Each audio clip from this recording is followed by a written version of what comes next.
Hi, this is Chris Smith, Shambles Guru on the interweb, and I'm here in Singapore at a workshop, and part of the workshop is how to make screencasts, and I'm using this as a demonstration, a live demonstration on doing that.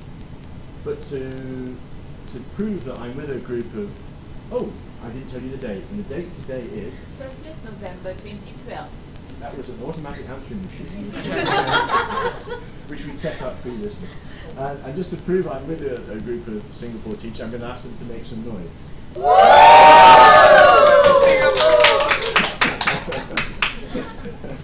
This is really high-risk stuff. Let me put my microphone onto this. So what we're going to look at today is, and you can hopefully read, we're going to optimize PowerPoint images. And what that means is many people just throw images into their PowerPoints, and they're very big, and which means you get giant PowerPoints which you can't email to anybody. So we're going to look at how we can make the file size of PowerPoints smaller. Optimizing them means you make the file smaller, but it looks okay on the screen still. So let me load a PowerPoint.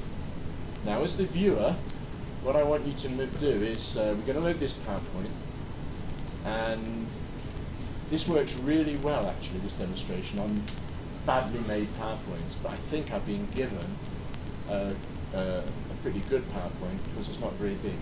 So as a viewer, if you're viewing this whenever you are, if you're my great-grandchildren and you're viewing this, make a note of this size. So this is the size of the PowerPoint, and after we've optimized it, it should be smaller.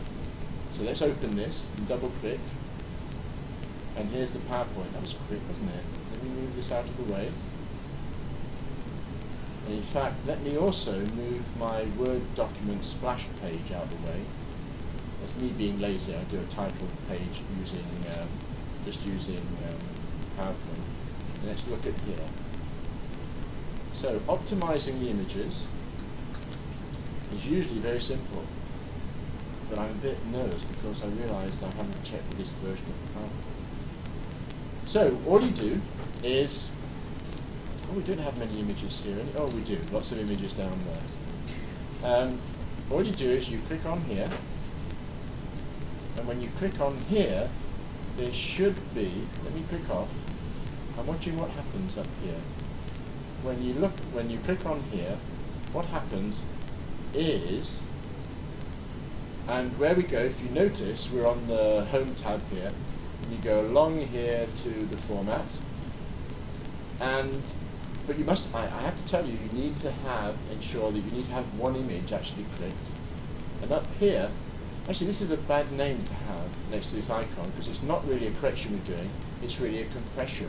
We want to make this image smaller in file size, but still look good. Not smaller in visual size. So let's see what happens when we click on here. And it says, compress options. Apply only to this picture. No, I want it to apply to every picture in here. Delete cropped areas of pictures. Now sometimes what happens is people put images in PowerPoint slides and it extends outside here. And what it's saying is, the bit that extends, which doesn't see when you show it to the public, do you want to cut it off? But we don't have that example here. That's why I think this PowerPoint is too good for this. Target output, use the I think we just leave it at this. Use document resolution, which is really for viewing on the screen. So it's saying, I just want the size to look good on the screen. So let's click it.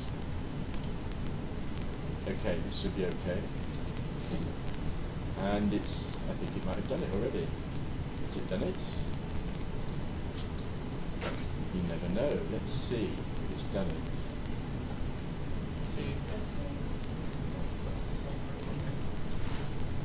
So when we've optimized it, so all of these slides look the same, all these images look the same, and if we went down, there are some other images here.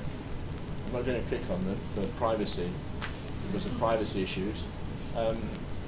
Then these all should be slightly smaller now. So if I go up here and save it, now I'll save it as so that we don't overwrite the original. And is this the original? Yeah, yes it is. And let's call it version 2. And save it. And let's check the file size. We might be disappointed here. Oh no, there we go. So that was the original, which is 4.2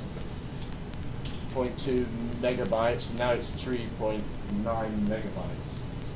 Some of the examples you use here, the drop is gigantic.